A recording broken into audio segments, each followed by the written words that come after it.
Hey there, it's Nick. And it's Leah. Real quick thing before we get going. Please subscribe to our show and follow it. In whatever platform you're listening to us on. Yes, whatever app you're using right now, there's probably a plus button or a little bell or it says subscribe. Well, tap that, please. Just a quick little, and it makes such a big difference for us. We would really appreciate it. We really would. So please do that, and thank you. Thank you. And now, let's start the show. Yay!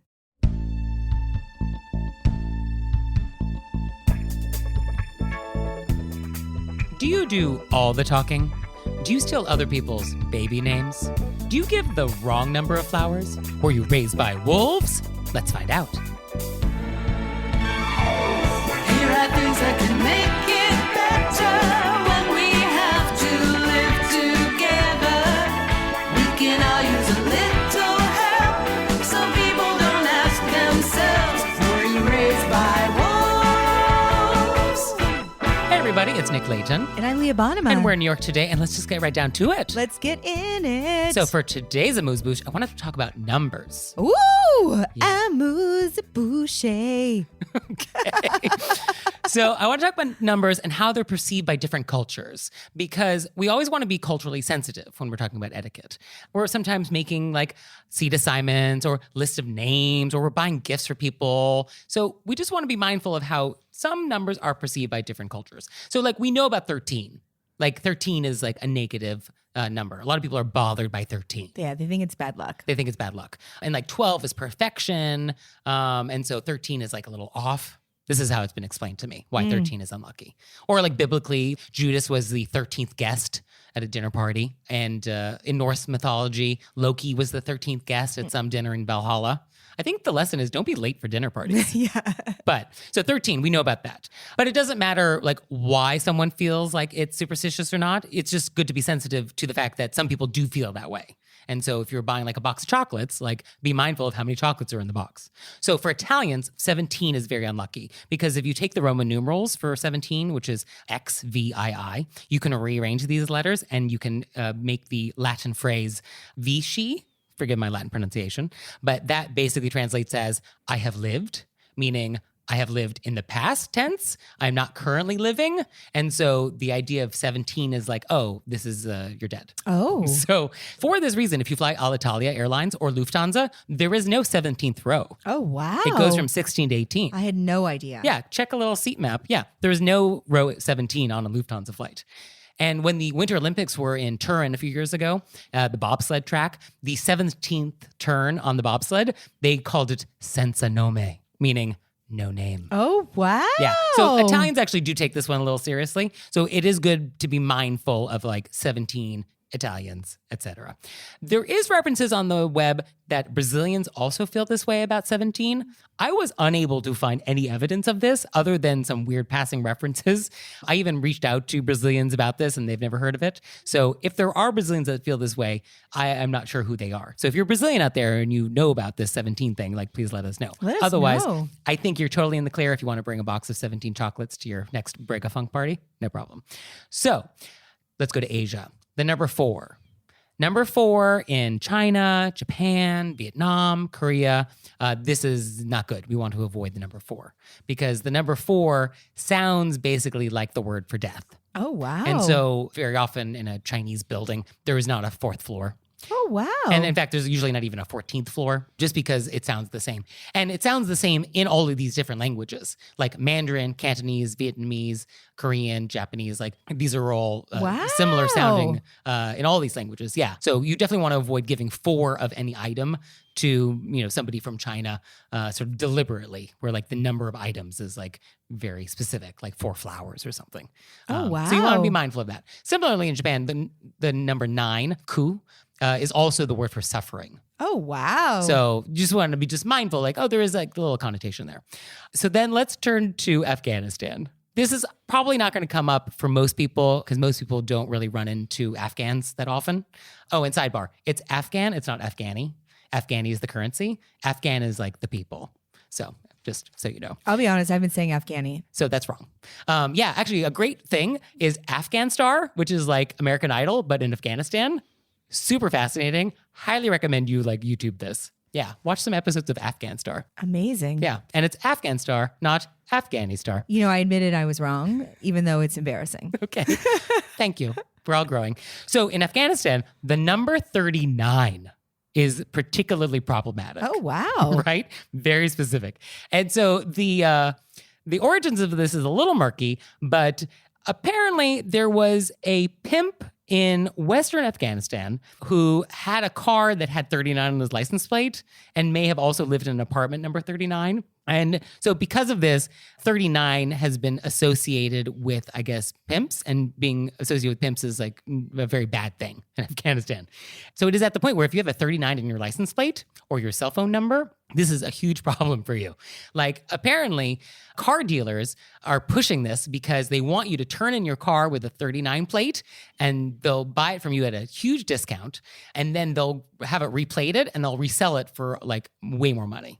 And police are pushing this whole thing about 39 being bad so that you can bribe them to get different license plates. And then people who have 39 in their cell phone are getting like harassed with anonymous phone calls about this. So 39 in There's Afghanistan. so much happening in the world that I had no idea about. So 39 in Afghanistan, it's like a problem. Yeah, and if you're 39 years of age, like you might just say that you're 40 minus 1. Yeah, no, the number 39 in Afghanistan is sort of like a thing right now. So know that you should not give somebody 39 somethings. Wow. And if you're in America in your late 40s, you're telling everybody you're still 39. Yeah, see, cultural differences. Right. And then lastly, this is not about numbers, but even and odd. So if you are giving a Russian person flowers, it is very important that it is an odd number of flowers. Even number flowers is really reserved for like funerals and more serious occasions. Wow. So if you give a woman a dozen roses and she's Russian, she'll probably think that's like weird. So give her 11 or 13. Bingo. Or not 13, maybe 11. Yeah. I mean, pick a number that's not even. I mean, hopefully she'll be understanding and she'll just realize you didn't know any better. Right. But I mean, I didn't know any better until right now. Right. So good thing you haven't been giving too many Russian women flowers. I mean, maybe I have. That's true. And how rude.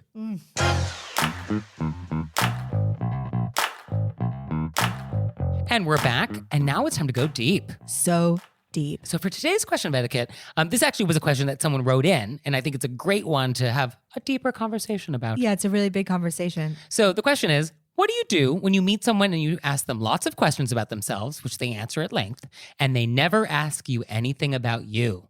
Do you just start talking and force them to listen to you, or you just give up? I know this person. Okay. So delighted. So it's hard not to address them directly. Okay, well, go for it. I don't know this person. I know this person, and I want to be like, hey, this person is so exciting and has so many wonderful things to discuss. So I can't even. Okay. That being said, I feel like there's two lanes to go in this. Okay. One of them is this person who you're talking to that only talks about themselves. Is this a relationship that you need to continue? Okay. Is this just transient? Are we making small talk? Yeah, and it's at a party and you're like, ugh, this person. Okay. Or is this a person that you want to have a friendship with or you have to have a relationship with?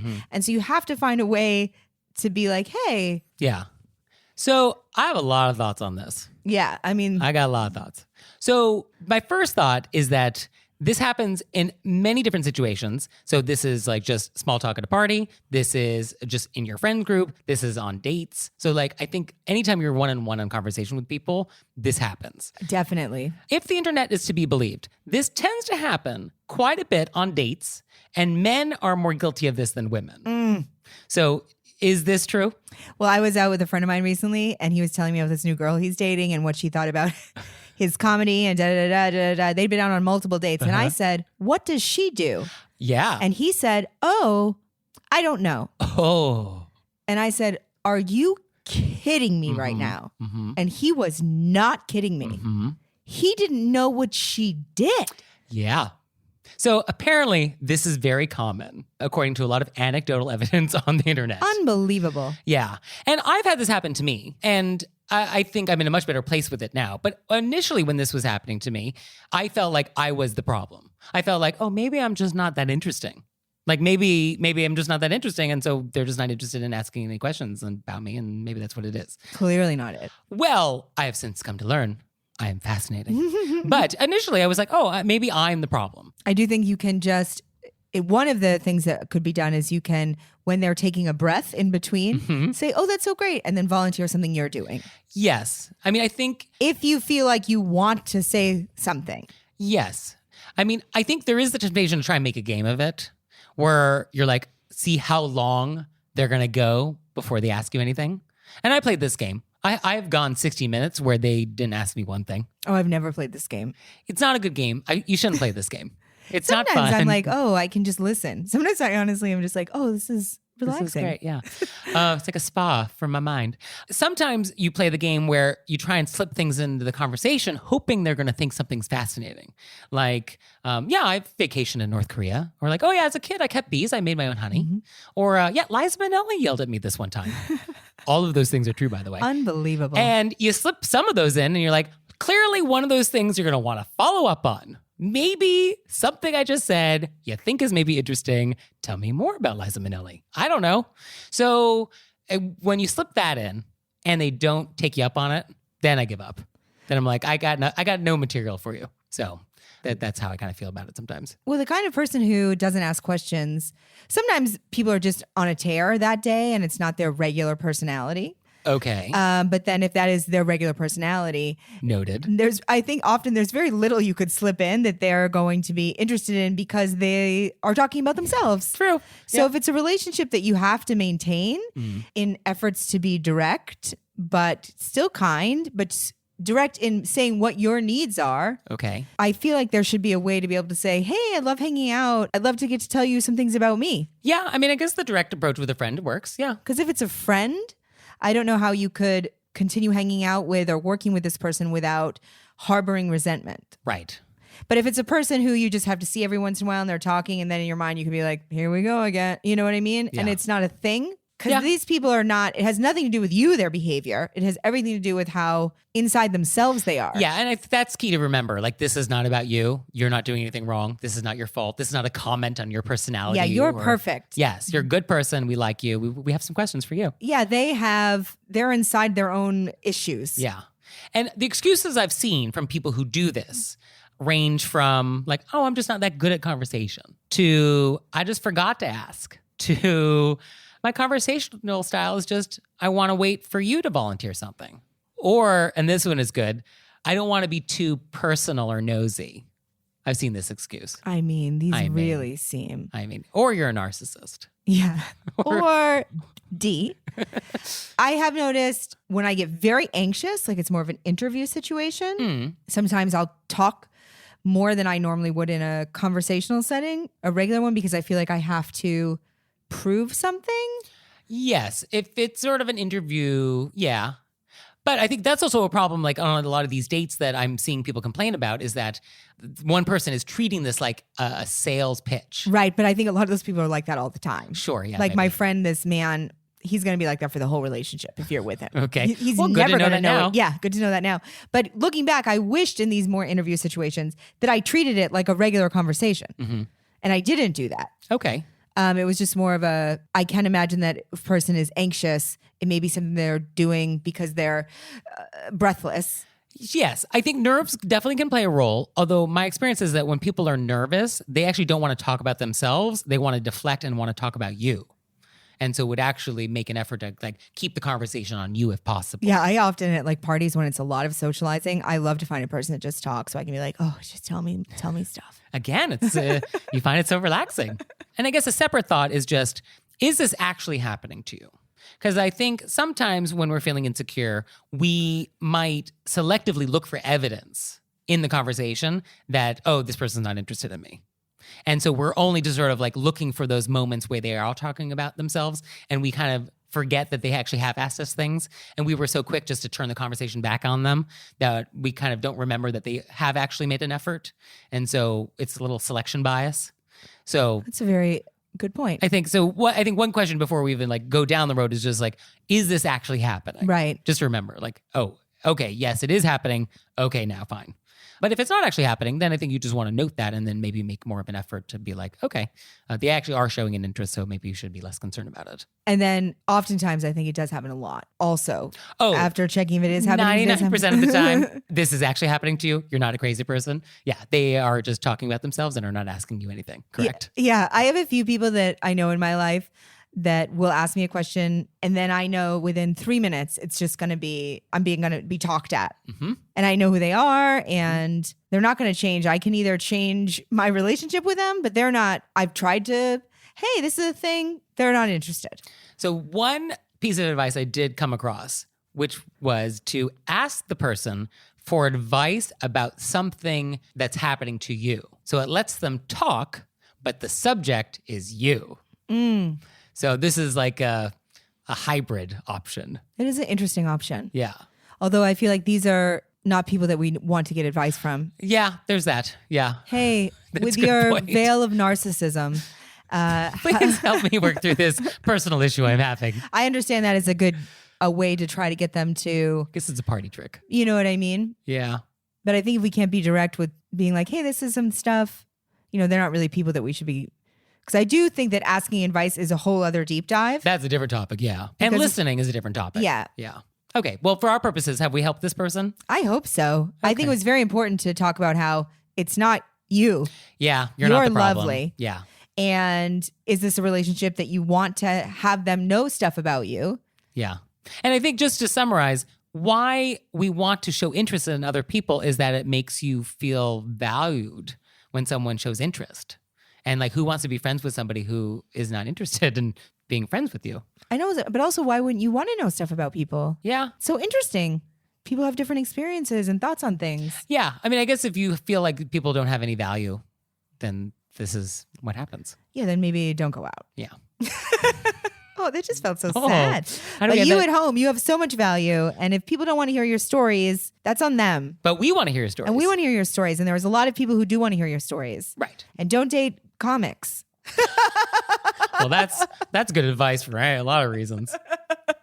And now it's time for Intermezzo. Intermezzo. So this episode is brought to you by HelloFresh. And with HelloFresh, you get farm fresh, pre-proportioned ingredients and seasonal recipes delivered right to your doorstep. And by the way, HelloFresh now owns every plate. So we love both. So you can skip the trips to the grocery store and count on HelloFresh to make home cooking easy, fun, and affordable. That's why HelloFresh is America's #1 meal kit. What I love about HelloFresh is that they have multiple meal plan choices. I love meal plan choices. I went with Fit and Wholesome because I'm wholesome. So our boxes are arriving soon, and we're going to report back. We're going to let you know how it went. We're very excited. And for you out there, go to HelloFresh.com/RBWFree and use code RBWFree for free breakfast for life. One breakfast item per box while subscription is active. That's free breakfast for life at HelloFresh.com/RBWFree with code RBWFree. And now it's time for Intermezzo. Intermezzo. Did you know we have merchandise? No. Leah, you didn't? Well, it's true. There's mugs, there's tote bags, there's t-shirts, there's pillows, there's stationery, custom stationery, boxes of stationery, all sorts of great stuff. So go to our website and check it out. And we're always adding to the pillow collection. Yes, anytime something comes up on our show, which is like, put that on a pillow, we do. So check it out. And we're back, and now it's time to take some questions from the wilderness. Oh! So our first question. This one is a doozy. So the names have been changed to protect the innocent. I would like to say that when I read this one, I fell down on the floor. I was at a party with my boyfriend, and I was talking to one of the wives there. We enjoyed talking to each other, and we were talking about her first child, we're going to call Liam. She asked me if I had my baby names picked out. I'm not pregnant or trying, but I think it's normal for women to have some baby names in mind that they like. I mentioned that I loved the name Landon, and I'm going to use it because it's my grandmother's maiden name. She gushed over this name. She said she loved it and was start saying it with the name of her current son. She was like, Liam and Landon, Landon, Liam. Oh, I love that. So I dismissed this and was kind of shocked when 6 months later, she names her new baby Landon. Is this rude? Can we have a PSA that if someone shares a baby name, that you don't steal it like a psycho? I love that the person who wrote in said, like a psycho. So I guess, is this rude? Yes. So what is rude about it? It's a family name. Okay. And the woman presented it like, hey, do you have any names Right. for your child? Uh-huh. And obviously they're in like a small group. They can't have 2 Landons. I mean, I guess you could now that you say this. I'm just Now that I'm you just put it out wanting there to like this, hear what you had to say. I just think it's odd. So I also would never tell people what I was going to name my kid. well, let's just start there. If there's a name that is important to you, Don't share it. don't share it. I was saying earlier, maybe you could start sharing ridiculous names. Right. Right. Mildred. Oh, love it. I mean, Mildred's not horrible. Actually, my grandmother's Mildred. Yeah. That's why it came to mind. No, but I like gooseberries. Just like not names. yeah. So I think my first thought is you can't call dibs. I don't think you can call dibs here. I mean, it is interesting now that you sort of laid it out why I think it's rude. But I do. I inherently think it's rude. Well, let me explain my feelings. Please do. And then we're going to come back to that question. And then we'll see if your feelings change. Okay. So I don't think you can call dibs because it does not sound like these women were that close. It feels like 6 months later was a surprise that Landon was the name. Okay. And this woman is not even pregnant, nor is she even married. This is a boyfriend. So are you going to have kids with this guy? Does he even like the name? You're going to have kids with somebody else? I mean, who knows what he rude thinks? questions. Right. So also, it is not the end of the world to run into somebody with your own name. Like I run into Nicks. I'm not bothered by this. It's fine. I think it's sometimes a little tricky if you have a very small circle, they're siblings or they're cousins or you're in the exact same friend group and the kids are going to grow up with each other. I think if that happens, then not having overlapping names is a consideration. But that does not seem like that was the case here. And then also, this name is not that unusual. I've changed the name in this example to protect the innocent, but the name that was in the original email, very similar flavor. So I think for all of those reasons, including the fact that it was said, once it is said out loud, you have given it to the world, that I don't think this was that rude. Okay. Yeah. Okay, but out there, weigh in. There are people who have very strong opinions about this. The thing is that I think that this woman misrepresented why she was asking. What she's saying is, I'm looking for recommendations. You think she was and I'm soliciting. going, she's soliciting. She was shopping for names. She was shopping for names and she presented it like, tell me what you harbor in your heart as your secret favorite thing. And it doesn't matter to me when this woman is going to have kids. She's allowed to have kids whenever she wants That's with true. whomever she wants. Or it doesn't have to have kids. Whatever she wants. Whatever you want to do. But it was asked like what's your, for when you have children, what's your fantasy child Tell name? me about your dreams and your hopes. Yeah. And let me and then steal it was those. snatched away. Okay. If she had said, I'm looking for names. So you feel like she was representing the true nature of the question. Yes, I feel like she was being dishonest in the way that she asked. And that's why it's rude. Okay. So She was name fishing, okay. So if she was name fishing, which she clearly was. I feel like there's some ambiguousness on this topic. But if she was name fishing, then it feels like there may have been some etiquette infraction. However, the woman giving the name, not even pregnant. Doesn't matter. I feel like It doesn't matter. It's your you hold it in your heart as that will be the name. the name when I have a kid. And then I want to be the only person in the whole world. No, in my friend group. Yeah, I guess it doesn't seem like they're that close. Okay. Well, they're at a party together. Fair enough. Okay. So They're definitely in the same school district. I'll tell you that much. that's true. Yeah. Gonna be a lot of Landons running around now. Although there will be an age difference, right? So that's good. I understand that people won't think they're the same child. Okay. We're not going to pick the wrong kid up at pickup. Okay. Okay. So you feel like this is rude. Yep. I feel like I see your point. I do feel like the letter writer has some responsibility here, though, because she said it out loud and that was her fault. She said it out. I also see your point. Thank you. And I feel like our letter writer said it out loud in good faith Okay. because she, like myself, probably trusts everybody. Okay. That what they're asking is what they're actually asking, and they're not name fishing. Our next question, also about children. This one is good. Unbelievable. I was actually on the floor with Listeners this at happened. home, if you're driving, stop driving because this is what you're going to have to pull over and deep breathe. I'm a parent and have a sticky situation with another parent in our close friend group. Our children are the same age and often interact with each other at school and neighborhood gatherings.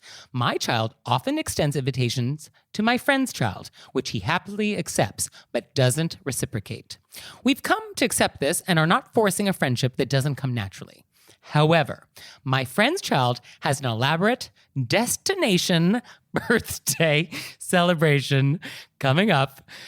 Destination birthday celebration coming up, for which I was asked to co-chaperone and assist with transportation. My child is not invited.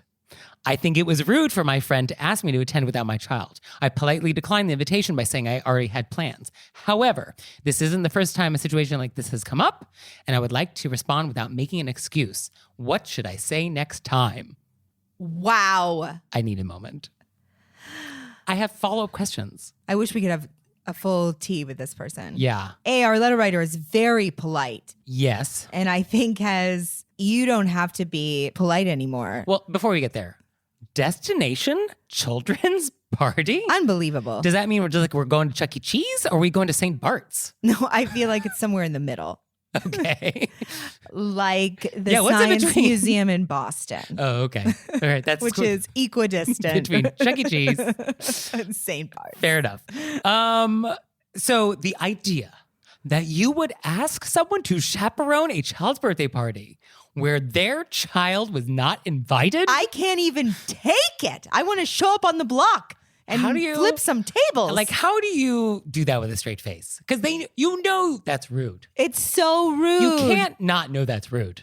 There's not a world in which you're like, this is fine. Yeah. If I had to guess what that person is telling themselves in their head, which I love to try to Please. do, even though we're not supposed to do that. Oh, bring it. That person's probably like, my son doesn't want to invite their child, or they didn't say boy or girl. They made it Right. either. So doesn't want to invite their boy or girl, but I want to keep relations with the family. So I'll just invite the mom so they all don't feel left out. Oh. Is that what the thought is? That's the best case scenario. That's the best. But even then, it's ridiculous. Yeah. I mean, there's no way to slice it. I don't even understand. I feel like this mom is well within her rights. Hey, it would be polite to say, hey, I can't go to something that my son's not or daughter's not invited to. Right. I think that's the response. Like, oh, I'm so sorry, I can't chaperone. I can't leave my child who is not invited and go to this party. Imagine how my child would feel. Yeah.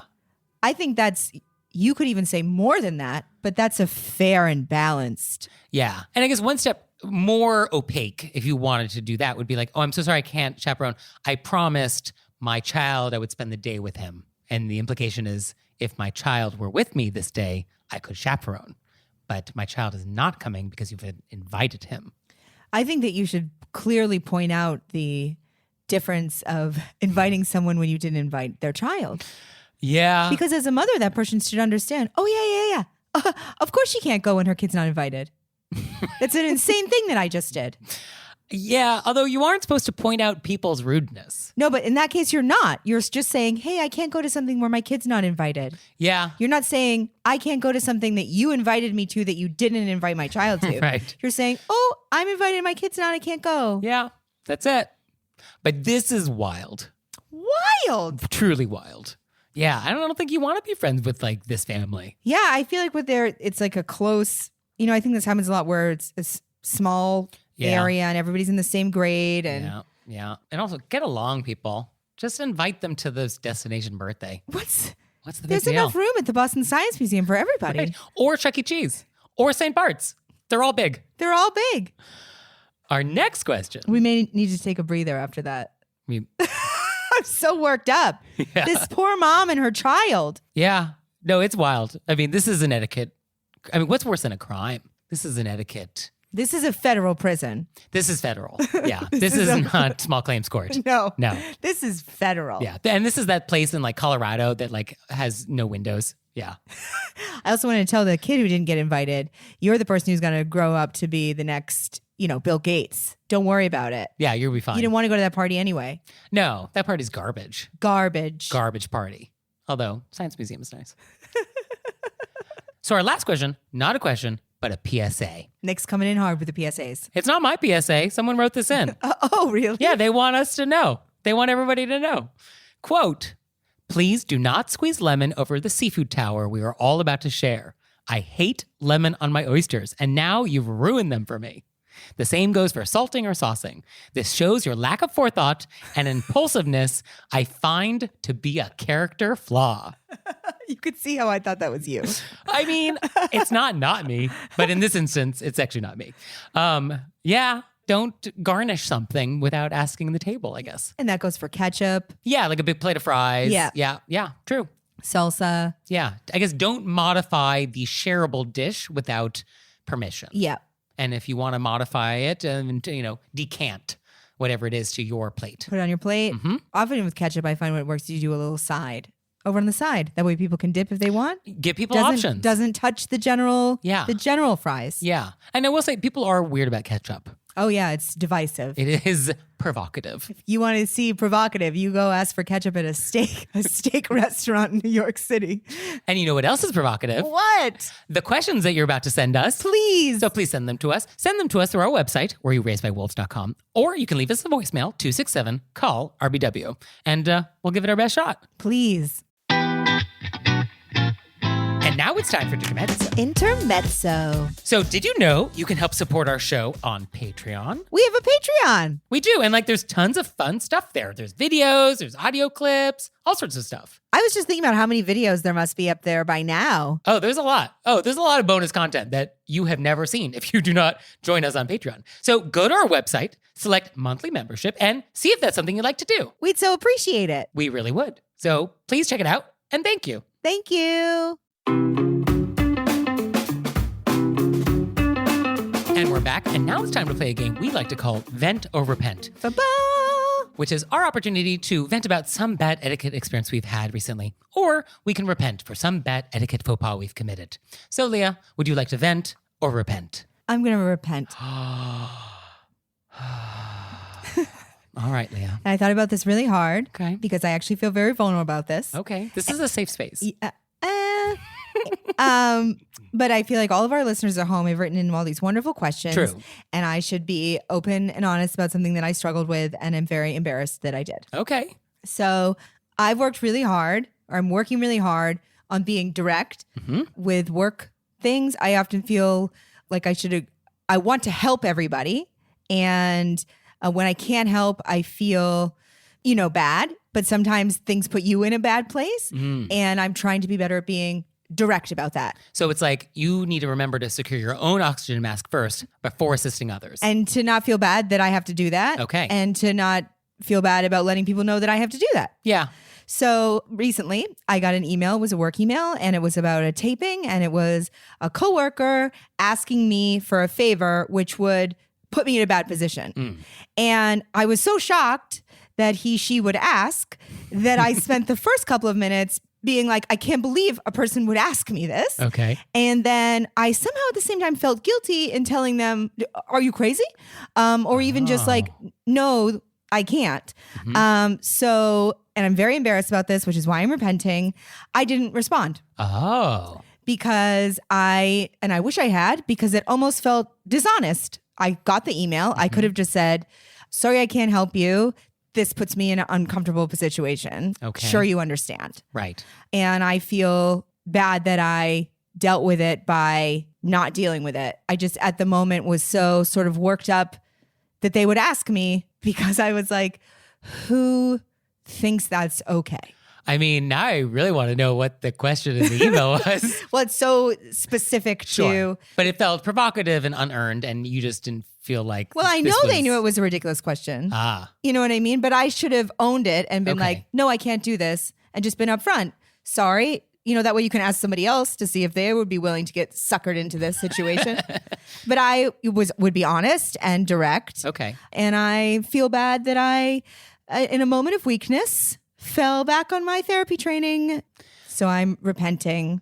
So I guess the question is it too late to send an email? No, time has passed. I've seen them. Okay.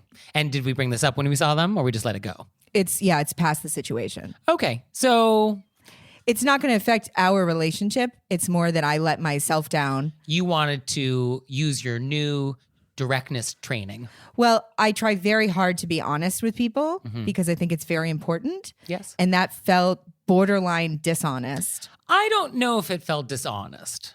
You don't think so? No, because I think a not a response is a response. I Like just you feel did. very guilty about that. Well, and you can, and maybe there's reasons to feel guilty It's acting about it. like I didn't see it. Well, that's one interpretation. Yeah. But it's also like I got it and I just don't want to respond to it. And that is a response. So it's not a polite response, Yeah. but it's a response. Okay. Well, thank you for repenting. So for today, this is hard. I would like to repent. So here's what happened. I was having dinner at my aunt's house, casual dinner, although that doesn't make a difference. And we're having dinner and lovely dinner. Love my aunt. Having a roll. Great roll. Love a good roll. Mm-hmm. And, pass them butter. Great, here's the butter. I take the butter knife off the shared butter dish. I take the butter. I put the butter on my plate like you're supposed to do. But then, I don't know what happened. I used the same knife and I buttered my roll with the communal butter knife. And it was like, what have I done? What have I done? So here I am at dinner. It's 10 people, all family. I'm holding the communal butter knife in my right hand like a murder weapon, having just buttered my roll with it. And now I have a choice. Do you take this knife and put it back in the communal dish? Because no one saw me do this. Or do you get up, make a scene, and get a new knife? What do you do? I wish everybody at home could see your arms right now. It's so reverent. So here I am at the table. Because, is it an etiquette crime if no one sees? Is that still a crime? It's like a Zen koan. If an etiquette crime is committed and no one hears it, has it made a sound? So I was thinking, though, I'm going to have to confront you. I'm going to have to confront our listeners. I'm going to have to live with myself. So I decided that even though I could get away with it, no, that would be wrong. I will not.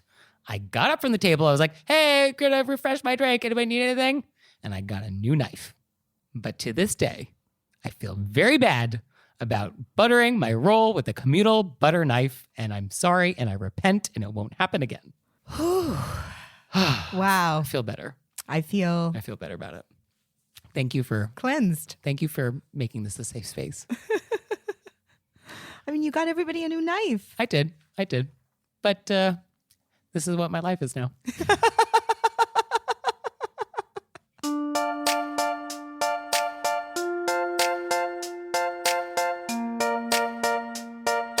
So, Leah, what have we learned? I learned a lot today. Today was pretty jam-packed. I learned that all the numbers was so interesting. I had no idea about the 4. And I'm Sure. half Italian. I didn't know about the 17. Yeah, I don't think that's super well advertised. Yeah, no, I don't Yeah. think it is at all. So very interesting. Okay. Thank you. Sure. And I also learned that maybe a part of this podcast should be our listeners writing in and then we show up at their friend's house and say, hey, we're Nick and Leah from Were You Raised by Wolves? And you can invite or actually ask them, your mom friend to do a job when her kid's not invited. So we're doing an intervention. Yeah, I think we should just make this a show about house calls. Yeah, we should just do house calls. And I learned that destination birthday parties for children is a thing. Wow. Is a thing. Who knew? I didn't. So thank you, Leah. Thank you, Nick. And thanks to you out there for listening. If I had your address, I'd send you a handwritten note on my custom stationery. And I would. He absolutely I definitely would.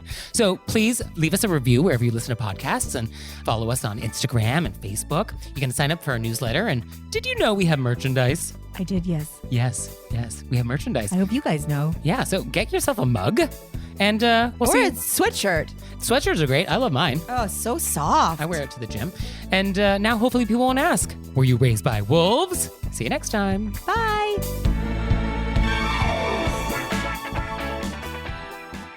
Okay, now it's time for Cordials of Kindness, which is Leah's opportunity to make us say nice things, and I only give her 30 seconds. This is really hard this week because I have a lot. Okay. But I'm not going to fit them all in because I like to, expand on each person. All right, well, I will go first because Leah makes me do this.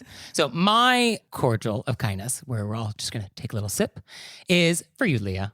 Oh, It is always such a treat to be able to have you over. Oh, yeah, in case you don't know, we're just in my apartment in New York chatting. It's This so is lovely. not in some studio. So it is always a treat, and I always look forward to having to come over. I put on a pot of coffee, we put on some headphones, and we chat, and it is so fun, and it is such a highlight, and it's been such a delight, and I thank you for the amount of time you have devoted to this and shown up and always bringing your A game, and it is just delightful, and I'm so appreciative, and thank you very much. oh my goodness. I'm glowing. Great. Now I feel like I just want to do my cordial of kindness back to you. I mean, I'm happy to take it. So many. I want 90 seconds. Nope, 30, go.